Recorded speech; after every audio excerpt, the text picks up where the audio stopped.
యేసుక్రీస్తునామమున మీ అందరికీ నా వందనాలు. ఇది వాక్య నిమిత్తము అపోస్తలుల కార్యములు 22వ అధ్యాయము 12వ వచనం చదువుకుందాము. అంతటా ధర్మశాస్త్రం చొప్పున భక్తిపరుడును అక్కడ కాపురం ఉన్న యూదులందరి చేత మంచి పేరు పొందిన వాడునైన అననీయ ఒక మనుషుడు నా వద్దకు వచ్చి నిలిచి, దేవునికి స్తోత్రం. మన ప్రభువును ప్రియరక్షకుడైనటువంటి నజరేయుడైన యేసుక్రీస్తు దివ్యనామములో శాంతి టీవీలో ప్రసారం అవుతున్నటువంటి ఆయన హెచ్చవలసి ఉన్నది, హీ మస్ట్ ఇంక్రీజ్ అనేటువంటి అనుదిన కార్యక్రమాన్ని వీక్షించడానికి మీ అమూల్యమైన సమయాన్ని కేటాయించినటువంటి ఆత్మీయ బంధువులైన మీ అందరికీ నా హృదయపు లోతులో నుంచి ప్రత్యేకమైన వందనాలు తెలియజేస్తున్నాను. దేవుని స్తోత్రం. హల్లెలూయా. రండి, ఈ సమయంలో మనం దేవుని వాక్యాన్ని విందాం. దేవుని వాక్యం వినడం నిజంగా ఎంతో ధన్యకరం. ఎవరు చెప్పినా, ఎప్పుడు చెప్పినా, ఏ భాషలో చెప్పినా, ఎక్కడ చెప్పినా, ఎటువంటి కూడికలో చెప్పినా దేవుని వాక్యం వినడం అది మన జీవితాలని ఇప్పుడున్న దానికన్నా మెరుగైన స్థితిలో, ఇప్పుడున్న దానికన్నా బెటర్ ప్లేస్లో, మనల్ని ఉన్నతమైన స్థలంలో, మనల్ని రూపాంతరం పొందిన అనుభవంలోకి తీసుకొని రాగలదు అనడంలో ఎటువంటి సందేహం లేదు. దేవుని స్తోత్రం. అటువంటి దేవుని వాక్యాన్ని వినడానికి దేవుడు మనకిచ్చిన అవకాశాన్ని బట్టి, మృతులు దేవుని వాక్యాన్ని వినలేరు, సజీవులు మాత్రమే దేవుని వాక్యాన్ని వినగలరు. మృతులు ఆయన్ను స్తుతించలేరు, సజీవులు మాత్రమే స్తుతించగలరు. కాబట్టి సజీవులుగా ఉన్న మనం ఆయన వాక్యాన్ని విని ఆయన్ని స్తుతించాలని ఆయన చిత్తమై ఉన్నది. కనుక ఈ సమయంలో దేవుడు మనకిచ్చిన నూతన దినాన్ని బట్టి, దేవుడు మన ఆయుష్ను పొడిగించాడు. అందును బట్టి దేవుని స్తుతిస్తూ ప్రార్థనాపూర్వకంగా ఉందాం. దయచేసి కళ్ళు మూసుకోండి, చిన్న ప్రార్థన చేసుకుందాం.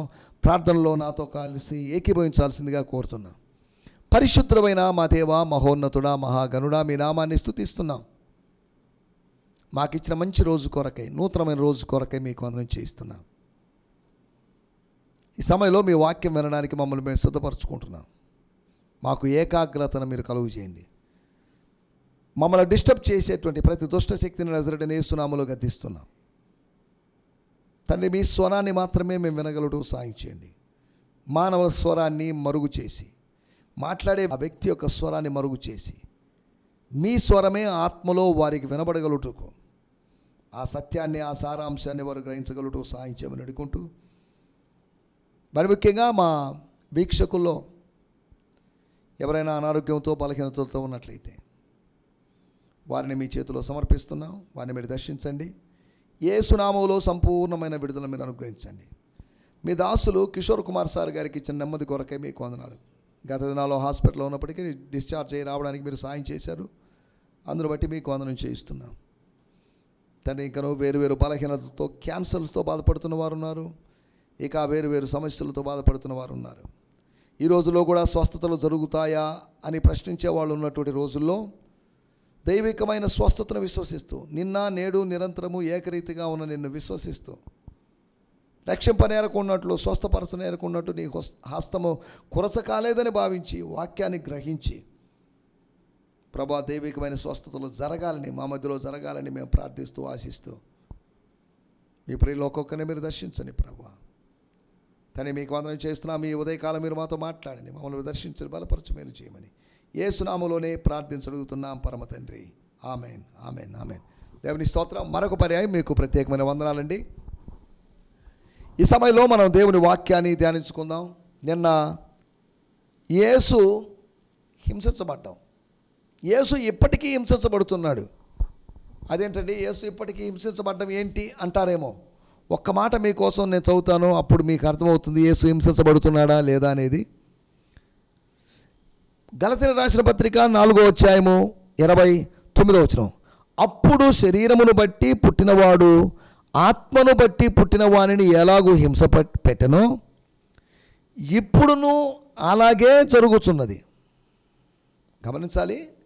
అప్పుడు శరీరమును బట్టి పుట్టినవాడు అనగా ఇష్మాయేలు, అనగా అబ్రహాము హాగరుల ద్వారా వచ్చినటువంటి ఇష్మాయేలు, ఆత్మను బట్టి పుట్టిన వానిని అనగా అబ్రహాము శారాల ద్వారా వచ్చినటువంటి ఇస్సాకును ఎలాగూ హింస పెట్టెనో,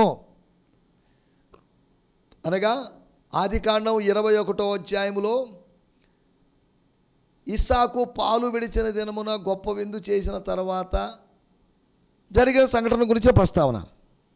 అది జరిగింది అంటే దాని అర్థం ఈ మధ్య కాలంలో, దాని తర్వాత, లేకపోతే ఇప్పటికీ ఇప్పుడు అని కాదు, ఇప్పుడును ఇలాగే లేకపోతే అలాగే జరుగుతున్నది. ఎలాగ జరుగుతున్నది? ఇప్పుడు అప్పుడు ఆత్మ సంబంధులు ఉన్నారు, ఇప్పుడు అప్పుడు శరీరమును బట్టి పుట్టిన వాళ్ళు ఉన్నారు. శరీర సంబంధులు, ఆత్మ సంబంధులు ఉన్నారు.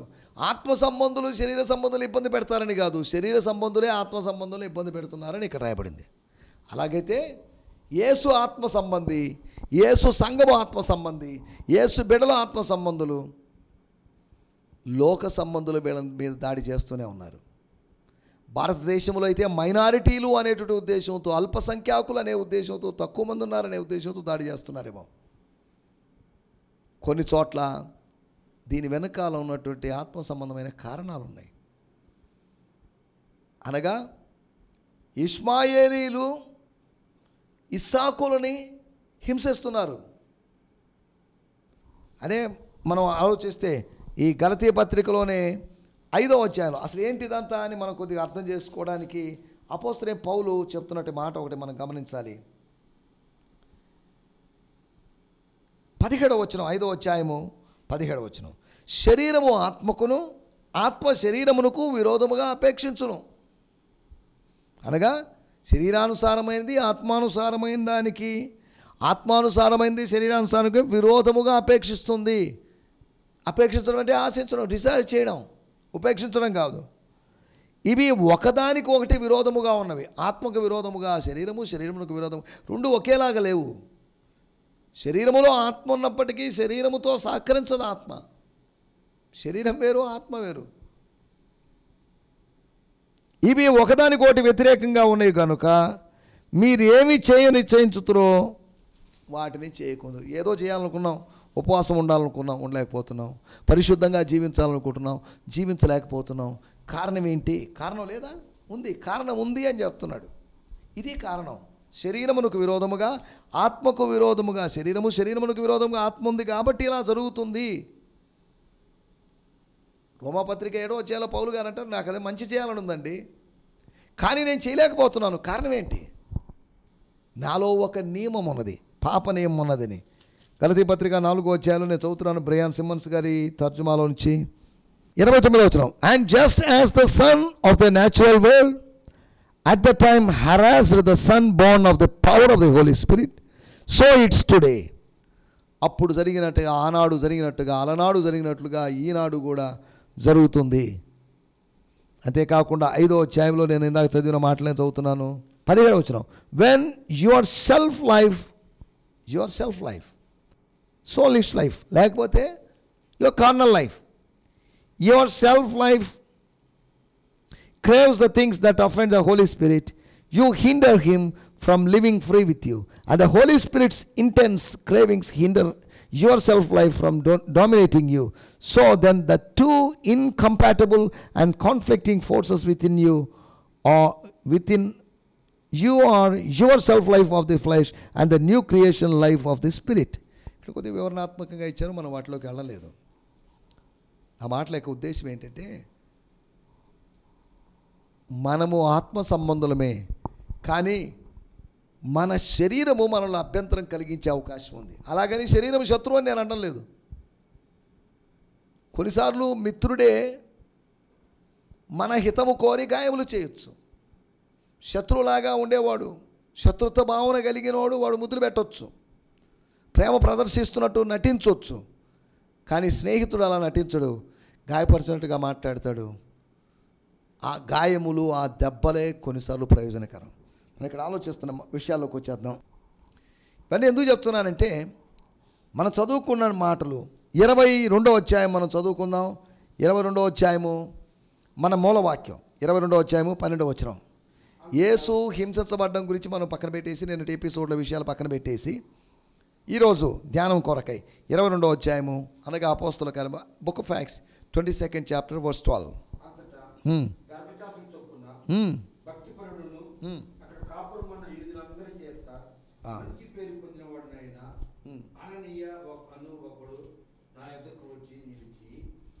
దేవుని స్తోత్రం. నేను చదువుతున్నాను 22వ అధ్యాయము 12వ వచనం. A Jewish man living there named Ananias came to see me.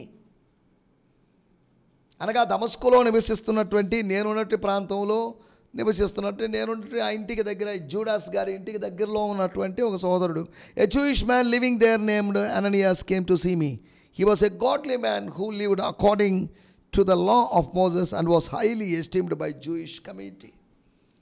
ఆ జూయిష్ సముదాయంలో లేకపోతే ఆ సమాజంలో మంచి పేరు కలిగినోడు, సాక్ష్యం లేనోడేం కాదు, సాక్ష్యం పోగొట్టుకున్నాడేం కాదు, సమ్ గుడ్ టెస్టిమనీ ఉంది. దేవుడు ఆ సాక్ష్యం కలిగిన వాడిని వాడుకుంటున్నాడు. He stood beside me and said, ఆయన నా పక్కన నిలిచాడు, అది చెప్పాడు. ఇక్కడ రాయబడిన మాట, ఈజ్ ఎ గాడ్లీ మ్యాన్. వాడుక భాషలో కూడా మనం చదువుకుందాం. అననీయ అనే పేరు గల వ్యక్తి నన్ను చూడటానికి వచ్చాడు. అంతటా మోషే నివసిస్తున్న యూదులందరినీ అతను గౌరవించేవాడు. అననీయ నా పక్కన నిల్చొని. ముగ్గురు అననీయాలు ఉన్నారు. అపోస్తల కార్యములు 5వ అధ్యాయంలో అననీయ, అతడు చనిపోయాడు. ఆత్మానుసారంగా ఆరంభించి శరీరానుసారంగా ముగించి తన మరణాన్ని అకస్మాత్తుగా అర్ధాంతరంగా తను చనిపోయాడు. అతనే కాదు, అతని భార్య కూడా చనిపోయింది. అది స్టోరీ, అననీయ స్టోరీ. ఫస్ట్ అననీయ. సెకండ్ అననీయ గురించి మనం ఆలోచిస్తున్నాం. పౌలు జీవితంలో ఆత్మ ద్వారా ప్రవేశపెట్టబడినటువంటి అననీయ. ఈ అననీయ మంచోడు. మూడవ అననీయ ఉన్నాడు. అనగా అపోస్తుల కార్యములు 23వ అధ్యాయంలో ప్రధాన యాజకుడైనటువంటి అననీయాస్, 23వ అధ్యాయంలో మనం చూడగలం 2వ వచనం. అందుకు ప్రధాన యాజకుడైన అననీయ. 22వ అధ్యాయంలోని అననీయానే ప్రధాన యాజకుడు అయ్యాడని కాదు దాని అర్థం. ఆయన వేరు, ఈయన వేరు. ఈ అననీయ పరమ దుర్మార్గుడని 22వ అధ్యాయంలో అననీయ ఈజ్ ఎ గుడ్ మ్యాన్, 9వ అధ్యాయంలోనూ 22వ అధ్యాయంలోనూ అననీయ ఈజ్ ఎ గుడ్ మ్యాన్. కానీ 23వ అధ్యాయంలోని అననీయ తిండిపోతూ దురాశ కలిగిన వాడిని. అతని గురించి రకరకాలుగా చరిత్రలో రాయబడింది. అతడు సున్నము కొట్టిన గోడ లాంటి వాడని, లోపలంతా కుళ్ళు, ఎముకలు, దుర్వాసన, ఇటువంటి వాడు. పైకి మాత్రం బాగా తెల్లగా, పైకి మాత్రం నీట్గా శుభ్రంగా కనిపిస్తున్నవాడని, హుందాగా కనిపిస్తున్నవాడని, కానీ అతని ఆంతర్యం సరిగా లేదు అనేది పౌలు యొక్క ఉద్దేశమైంది. ముగ్గురు అననీయాల్లో ఉంటే ఒక్క అననీయ మాత్రమే మంచోడు. ముగ్గురు యూదులే, కానీ ఒక్క అననీయ మాత్రమే మంచోడు. ఒకే పేరు కలిగిన వాళ్ళు చాలామంది ఉండొచ్చు, క్రిస్టియన్ నేమ్స్, కామన్ నేమ్స్ పెట్టుకునే వాళ్ళు చాలామంది ఉండొచ్చు, కానీ ఈ చాలామందిలో మంచి వాళ్ళు ఎంతమంది? సరే, మనం వాటిలో కూడా వెళ్ళలేదు, మనం ఆలోచిస్తున్న మాట. మన టైటిల్ పంపబడినవాడు, సెంట్ వన్. ఎవరి పంపబడినవాడు? యోహాను పంపబడినవాడే. యేసు ప్రభు పంపబడినవాడే. దేవుడు అనేకులు పంపిస్తున్నాడు. ప్రవక్తలను పంపించాడు, రాజులను పంపించాడు, యాజకులను పంపించాడు, న్యాయాధిపతులను పంపించాడు. దేవుడు తన దాసుల్ని పంపించాడు, పంపుతూనే ఉన్నాడు. He sending God. అనగా ఎవరో ఒకరు ఆయనకు అందుబాటులో ఉన్నారు. వారి గురించి లేకపోతే ఆలోచించి అనేక రోజుల తర్వాత ఆలస్యం చేసి కాదు, కానీ వారిని వెంటనే పంపిస్తున్నాడు. యెషయా గ్రంథం 6వ అధ్యాయం, నా నిమిత్తం ఎవరు పోతారు? నేను ఎవరిని పంపుదును? Whom shall I send? Who will go for me? నా కోసం ఎవరు వెళ్తారండి? నా కోసం నేనే వెళ్ళలేను. నా కోసం నా కుమారుణ్ణి నేను పంపించడానికి ముందుగా నా కోసం ఎవరు వెళ్తారు? పుత్రుడు పంపబడ్డానికి ముందుగా ప్రవక్తలు పంపబడ్డారు. Who will go for me? అక్కడున్న ప్రవక్త, అక్కడెవరూ లేరు. తిరిగి చూసి తాను ఒక్కడే ఉన్నాడు. యెషయా మాత్రమే ఉన్నాడు. యెషయా చేతులు ఎత్తాడు, sir I'm ready to go where ever you send. ఇశ్రాయేలు దేశం అంతా ఎక్కడే పంపించినా కానీ నేను వెళ్ళడానికి సిద్ధమే అన్నట్టుగా తన సిద్ధపాటును తెలియజేశాడు.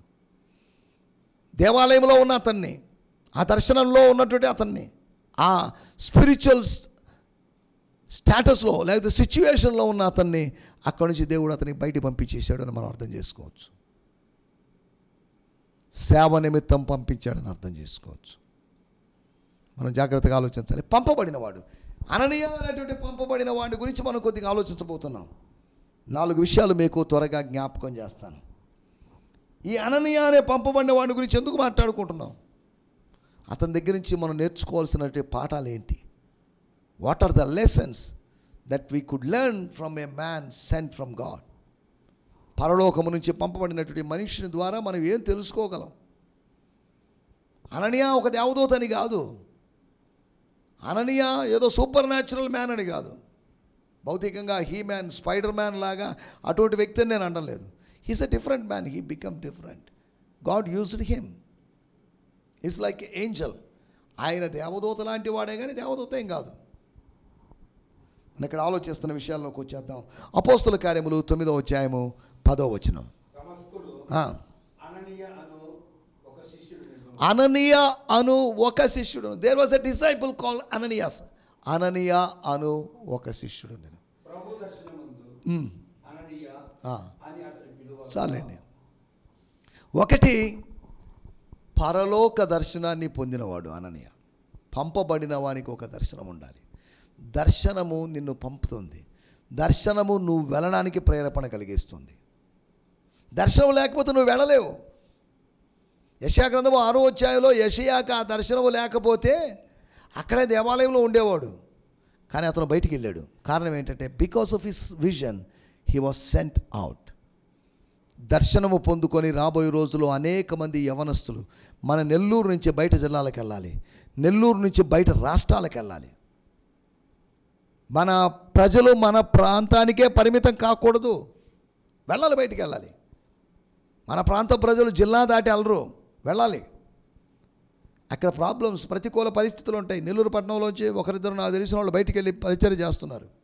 ఒక పాస్టర్ గారు, ఒక యవనస్తులైన పాస్టర్ అజయ్ గారు, ఆయన అస్సాం ప్రాంతంలో పరిచర్య చేస్తున్నాడు. చాలామంది మిషనరీస్ వెళ్ళిపోవాలి. అమెరికన్ మిషనరీస్ ఇండియాకు వచ్చారు, ఆఫ్రికన్ మిషనరీస్, కొరియన్ మిషనరీస్ ఇండియాకు వచ్చారు. అలాగైతే ఇండియన్ మిషనరీస్ ఎంతమంది అమెరికాకి వెళ్ళారు, ఎంతమంది ఇండియన్ మిషనరీస్ ఆఫ్రికాకి వెళ్ళారు. భారతదేశాన్ని గురించి దేవుజనులు సంకిం గారికి దేవుడిచ్చిన దర్శనంలో భాగంగా ఆయన చెప్పినట్టు మాట, India should be a nation that should send more missionaries. దేవుని సేవకులు మిషనరీలను పంపించే దేశంగా ఈ దేశం ఉండాలి. అంచేపటికి ఇంటర్నెట్లో కాంటాక్ట్ చేసి కొంతమంది యవన పాస్టర్లు, మీరు రండి మా దేశానికి రండి, విజిట్ వన్స్, లేకపోతే విజిట్ ఇండియా అని చెప్పుకొని అభ్యర్థిస్తున్నారు. దాని వెనకాల ఆర్థికపరమైనటువంటి ఉద్దేశాలు ఉన్నాయి, ఇంటెన్షన్స్ ఉన్నాయి. మనం దాంట్లోకి వెళ్ళలేదు. This is the time to send missionaries. This is the time to go as a missionary. ఈ నా మాటలు వింటున్న వారులారా, మన ప్రాంత ప్రజలు, మనకు తెలిసిన వాళ్ళు, మన వాళ్ళు, మన కులం వాళ్ళు, మనకు ఎప్పటి నుంచో పరిచయస్తులు అనే భావంతో కాకుండా లెట్స్ గో అవుట్, వెళ్దాం. అననీయ తన ఇల్లు దాటి రావాలి. అంతేకాకుండా యూదా అను వాని ఇల్లు దాటి పౌలు బయటికి రావాలి. పౌలు ఆ గుడ్డితనం నుంచి బయటికి రావాలి. దేవుని స్తోత్రం, హల్లెలూయా. మనం ఆలోచిస్తున్న విషయాలు, ఒకటి, పరలోకపు దర్శనము పొందినవాడు, పంపబడినవాడు. రెండో విషయాన్ని నేను మీకు జ్ఞాపకం చేస్తాను. 9వ అధ్యాయము 12వ వచనం. అపోస్తలులకు, అతడు అననీయాను మనుషుడు లోపలికి వచ్చి తాను దృష్టి పొందినట్లు, అనగా తన ఫిజికల్ సైట్ పొందినట్లుగా చూచి ఉన్నాడు, చూసేశాడు. అననీయ రాకముందే, అననీయ అక్షరార్థంగా రాకముందే అననీయాను దర్శనంలో చూశాడు, అననీయాను ఆత్మలో చూశాడు. చూసారా? గుడ్డివాడే, భౌతికమైన చూపు లేనివాడే, పుట్టుకతో గుడ్డివాడు కాదు ఆయన. బై బర్త్ బ్లైండ్ అయినవాడు కాదు, మధ్యలో గుడ్డితనం వచ్చేసింది. చక్కటి చూపు కలిగిన వాడు.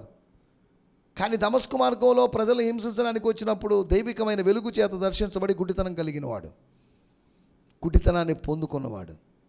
దేవుని సన్నిధిలో రాత్రంతా పోరాడి కుంటితనాన్ని పొందుకున్నాడు యాకోబు. దేవుని సన్నిధిలో ఉండడం వల్ల, దేవుని సన్నిధి అనుభవించడం ద్వారా గుడ్డితనాన్ని అనుభవించినటువంటి పౌలు, అనగా స్వస్థతలు మాత్రమే కాదు, అస్వస్థతలు కూడా దేవుని సన్నిధిలోంచి కలిగాయి అని దీన్ని బట్టి అర్థం చేసుకోవచ్చు. హీలింగ్స్ మాత్రమే కాదు, నాన్ హీలింగ్స్ కూడా జరిగాయి, అనగా సిక్నెసెస్ కూడా. ఈ రెండు ఉదాహరణలు నేను మీకు జ్ఞాపకం చేశాను. దేవుని స్తోత్రం. మనం ఆలోచిస్తున్న విషయం, అతడు చేతులు ఉంచడం చూశాడు.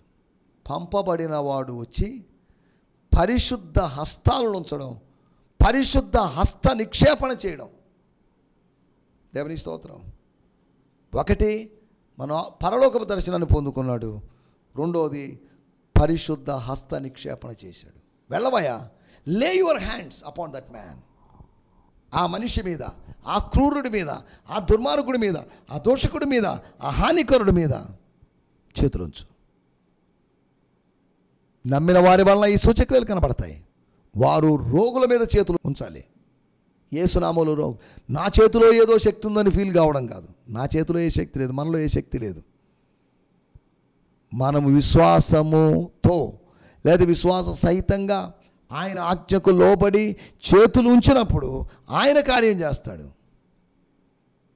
ఆయన అదృశ్యమైన హస్తములు మన హస్తం భౌతికమైన దృశ్యమైన హస్తముల మీద పెట్టబడినప్పుడు అప్పుడు దైవికమైన స్వస్థత ఆరంభమవుతుంది, డివైన్ హీలింగ్ ఆరంభమవుతుంది. దేవుని స్తోత్రం. మనం అర్థం చేసుకోవాల్సిన మాటలు.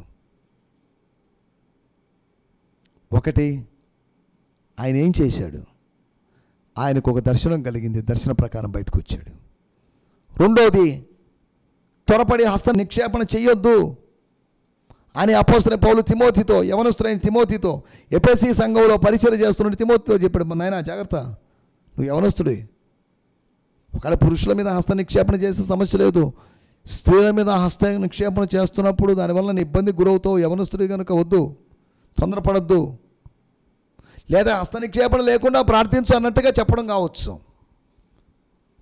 దేవుడే స్వయంగా అననీయాతో చెప్పాడు, నువ్వు ఒక సామాన్యమైన శిష్యుడు కావచ్చు, అయినప్పటికీ అపోస్తలుడు కాబోయేటువంటి ఒక బలమైన దైవజనుడు కాబోయేటువంటి వ్యక్తి మీద చేతులు ఉంచమని చెప్పాడు. అలా చెప్పలేదు, కానీ అతను ఉంచాడు ఆ బలమైనటువంటి దైవజనుడి మీద. అననీయ పౌలు మళ్ళీ కలుసుకున్నారో లేదో మరి మనకు లేఖనాలు రాయబడలేదు. వాళ్ళు కలుసుకున్నా కలుసుకోకపోయినా మనం అర్థం చేసుకోవాల్సిన విషయం ఏంటంటే, దేవుడు కొందరిని కొన్ని పనుల కోసం నియమించాడు. ఆ పనులు నెరవేరిస్తే చాలు. దగ్గరికి వెళ్ళడానికే భయపడినవాడు ఇప్పుడు ఏకంగా వెళ్ళి తల మీద చేతులు పెట్టమని చెప్పాడు. చూసారా? సింహము లాంటి వాని మీద చేతులు ఉంచాల్సినటువంటి అవసరం ఉంది. చేతులు ఉంచితే అతను ఏదో మారిపోతాడు. అతను మారిపోయాడు. 3 రోజులుగా ప్రార్థనలో గడిపాడు. సంఘము 9 రోజులు ప్రార్థనలో గడిపినట్లుగా అపోస్తల కార్యంలో 1వ అధ్యాయంలో పౌలు 3 రోజులు ప్రార్థనలో గడిపాడు. సంఘం విషయంలో 10వ రోజు కార్యం జరిగింది. పౌలు జీవితంలో 4వ రోజు కార్యం జరిగింది. దేవుని స్తోత్రం, హల్లెలూయా. 3వ విషయం నేను మీకు జ్ఞాపకం చేస్తాను. అపోస్తల కార్యములు 9వ అధ్యాయం 14వ వచనం.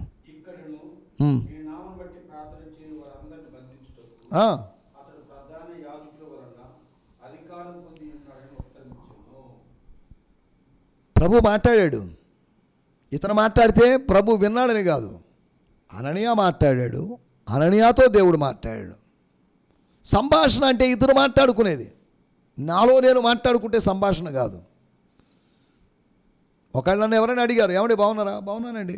మీరు బాగున్నారా? ఎస్, మేము కూడా బాగానే ఉన్నామండి. అలా నేను మాట్లాడడం, అతను మాట్లాడడం, నేను మాట్లాడడం, ఆమె మాట్లాడడం, ఇలా జరగడం సంభాషణ. నాలో నేను మాట్లాడుకోవడం సంభాషణ కాదు. ఈ రోజులో సంభాషణ, దేవునికి భక్తునికి మధ్యలో సంభాషణ జరగడం లేదు. ఎంతసేపటిగా భక్తుడే మాట్లాడుతున్నాడు, లేదా కొన్నిసార్లు భగవంతుడే మాట్లాడుతున్నాడు. కానీ భక్తుడు ఈ 2 విధాలైనటువంటి 2 వే లవ్, 2 వే కమ్యూనికేషన్ జరగకుండా ఉంది అని చెప్పచ్చు. దేవుడు మాట్లాడా, దేవునితో మాట్లాడుతుంటాడా అని అడిగినప్పుడు నేను ఒకరిద్దరు అడిగి చెప్పిన సమాధానాన్ని చూసి నేను ఆశ్చర్యపోయాను. దేవుడు మాట్లాడతాడా నిజంగా? ఏమో సార్, మాకు ఇంతవరకు అనిపించలేదండి. ఒకళ్ళు దేవుడు మాట్లాడితే సంతోషం కదా అని క్రైస్తవ కుటుంబంలో పుట్టినటువంటి కొంతమంది అనడం నేను విన్నాను. దేవుడు మాట్లాడడం అనేదాన్ని అదొక కొత్త కాన్సెప్ట్ లాగా కనిపిస్తుంది చాలామందికి. దేవుడు ఏం మాట్లాడతాడండి? అయినా నాలాంటి పాపితో, నాలాంటి దుర్మార్గుడితో ఏం మాట్లాడతాడండి? ఆయన మాట్లాడే అవకాశం లేదే. సౌలా సౌలా నన్నందుకు హింసించున్నావు అన్నప్పుడు మారిపోయిన సౌలు, సంపూర్ణుడైనటువంటి సౌలు, పర్ఫెక్ట్ అయిన సౌలుతో కాదు మాట్లాడింది. నువ్వు బలహీనుడివి కావచ్చు, నువ్వు పాపివే కావచ్చు, ఆయన నీతో మాట్లాడగలడు. నీతో మాట్లాడడం ద్వారా నువ్వు మారుతావు, నువ్వు మారిపోయే అవకాశం ఉంది. 3వ విషయం నేను మీకు జ్ఞాపకం చేస్తాను. అతను వెళ్ళను అన్నాడు. నేను వెళ్ళలేను, నా వల్ల కాదు, I'm sorry lord, you try someone. నేను ఎందుకు ప్రభువా, నేను వెళ్ళలేనే, ఇప్పుడు నాకు భయం వేస్తుంది అతని దగ్గరికి వెళ్ళడానికి. పరిశుద్ధులకు ఎంతో కీడు చేశాడు, బహుశా నాకు కీడు చేస్తాడేమో అతను. యెరూషలేములో కీడు చేశాడు, ఇక్కడికి వచ్చాడే మాకు కీడు చేయకుండా ఉంటాడా? కీడు చేయకుండా ఎలా వెళ్తాడు? ఈలోపు నేను వెళ్ళి చేతులు పెట్టడం ఏంటి? సాకులు చెప్పి తప్పించుకోవాలని ప్రయత్నం చేశాడు మోషే, దేవుడు వదిలిపెట్టలేదు. సాకులు చెప్పి తప్పించుకోవాలనుకున్నాడు యోనా, దేవుడు వదిలిపెట్టలేదు. సాకులు చెప్పి తప్పించుకోవాలని ప్రయత్నం చేశాడు అననీయ, దేవుడు ఒప్పుకోలేదు. ఆయన చిత్తంలో ఎవరున్నారో వాళ్ళు నిలబెడతారు, నువ్వు వెళ్ళాల్సిందంతే. ప్రాణాపాయ పరిస్థితికి వచ్చినా సరే నువ్వు వెళ్ళాల్సిందే. చూసారా, వెళ్ళాడు. తనని తప్పించమని, అవాయిడ్ చేయమని, ఎవరో ఒకరు పంపించు, ఎవరు పంపించినా నాకేం ప్రాబ్లం లేదు అన్నట్టుగా నువ్వు వెళ్ళి చేతులు, నువ్వు వెళ్ళి చేతులు ఉంచడం వాడు చూశాడు, అతను ఎదురు చూస్తున్నాడు. ఇప్పుడు కొత్త వ్యక్తిని చూపిస్తే నేను దర్శనం ఇచ్చిన, నేను అబద్ధికుని అవుతాను, దేవుడు వెళ్ళమని అనగా ప్రభు కోసం తెగించి వెళ్ళాడు అతను. మనం గుర్తుపెట్టుకోవాలి, మన ప్రభు కోసం తెగించాలి, ప్రభు కోసం త్యాగం చేయాలి. అననీయ అలాగా ఏమైతే అయింది, సౌలు కొడితే కొట్టాడు, తిడితే తిట్టాడు, చంపితే చంపుతాడు, బంధిస్తే బంధించాడు అనేటువంటి విధానంలో వెళ్ళాడు. 4వ విషయం నేను చెప్పి ముగిస్తాను. అపోస్తల కార్యములు 9వ అధ్యాయము 17వ వచనం.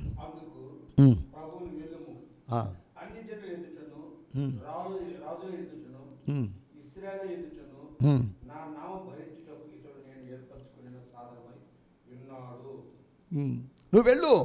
దేనికి వెళ్ళడానికి కారణం ఏంటి? ఊరిని వెళ్తే సరిపోయిందా? నువ్వు వెళ్ళి అతని మీద చేతులు ఉంచాలి, అతడు చూపు పొందాలి, అంత మాత్రమే కాదు. ఇంకా ఏం జరగాలి అంటే అక్కడ రాయబడిన మాటలు 9వ అధ్యాయము, నీవు దృష్టి పొంది పరిశుద్ధాత్మతో నింపబడినట్లు. 9వ అధ్యాయం 17వ వచనం. నీవు వెళ్ళి వచ్చిన మార్గంలో నీకు కనబడిన ప్రభు యేసు నీవు దృష్టి పొంది పరిశుద్ధాత్మ నన్ను పంపి ఉన్నాడని చెప్పాను. అది పరిస్థితి. జాగ్రత్తగా ఆలోచించాలి. పరిశుద్ధాత్మ అనుభవాన్ని పరిచయం చేయగలడు పంపబడినవాడు. పరిశుద్ధాత్మ అనుభవం, హోలీ స్పిరిట్ ఎక్స్పీరియన్స్. పరిశుద్ధాత్మ వరమును వినియోగించగలడు పంపబడినవాడు. పంపబడినవాడు పరలోక దర్శనం పొందినవాడని, పంపబడినవాడు స్తోత్రం పరిశుద్ధ హస్తాలు ఉంచాడని, పంపబడినవాడు ప్రభు కోసం తెగించాడని, పంపబడినవాడు పరిశుద్ధాత్మ అనుభవాన్ని గురించి పంచుకున్నాడని.